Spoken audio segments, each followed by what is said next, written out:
రెండవ డివిజన్లో మాచవరం డౌన్ కానివ్వండి, బెత్లెహేం నగర్ కానివ్వండి, కొండ ప్రాంతం మీద వర్షం పడగానే వచ్చే నీళ్లతో మనుషులు మునిగిపోయేంత నీళ్లు 1 గంట 2 గంటల పాటు ఇబ్బంది పడుతున్న సందర్భంలో దీనికి శాశ్వతమైన పరిష్కారం కోసం ఈ రోజున ఉదయాన్నే కార్యక్రమం పెట్టుకుని సిఈ గారిని, ఈ గారిని, ఏఈలు, డిఈలు అందరూ కూడా రావడం జరిగింది. ప్రత్యేకమైన కేంద్ర ప్రభుత్వం యొక్క నిధులు ఏవైతే ఉన్నాయో ఆ నిధుల్ని ఉపయోగించి ఈ ప్రాంతంలో ఉన్న ప్రధాన సమస్యను పరిష్కరించాలని చెప్పి ఆలోచన చేసి ఇవాళ ఇన్స్పెక్ట్ చేయడం జరిగింది. అధికారులందరూ కూడా పూర్తిగా అవగాహన వచ్చింది. దాన్ని ఇమ్మీడియట్ గా తక్షణమే దాని ఎస్టిమేషన్లు, లెవెల్స్ ఇవన్నీ కూడా తీసుకుని కొన్ని రోజుల్లోనే ఈ వర్క్ ను ప్రారంభించేటట్టు చేయడానికి అన్ని ప్రయత్నాలు చేస్తా ఉన్నాం. ఎన్ని లక్షల రూపాయల నిధులు కావాలన్నా కూడా సమీకరించుకునే అవకాశం ఉంది.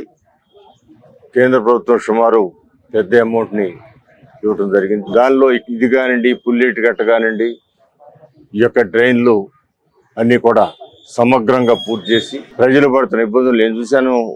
మొన్న వర్షాల రోజుల్లో రోడ్డు నాశపట్టిన పరిస్థితి.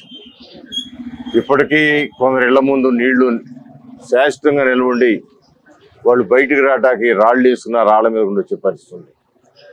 ఆ పరిస్థితి నుంచి అందరినీ కూడా ఒక చక్కటి పడిన వర్షపు నీళ్లు చుక్క వెళ్ళిపోవటానికి డ్రైన్ ని శాశ్వతంగా ఏర్పాటు చేయడానికి అధికారులు కూడా చూశారు. 2-3 రోజులు ఎస్టిమేషన్ వేసి దాన్ని కమిషనర్ గారి దగ్గర చర్చించి దానికి ఒక రూపం, దానికి పరిష్కారం కనుక్కోవడం జరుగుద్దని తెలియజేస్తుంది. ఇక్కడ నిధులు అవసరమైతే కార్పొరేషన్ నిధులు కానివ్వండి, లేదా కేంద్ర ప్రభుత్వం నిధులు కానీ, లేదా అవసరమైతే చంద్రబాబు గారు ప్రత్యేక నిధులు కూడా తీసుకొచ్చి ఈ కార్యక్రమాన్ని పూర్తి చేస్తానని కూడా తెలియజేస్తున్నాను. విజయవాడ పటమటి ఏరియాలో ఫన్ టైమ్స్ అనేది ఒక ల్యాండ్ మార్క్. దాని పక్కన 80 ఫీట్ రోడ్డు ఉంది.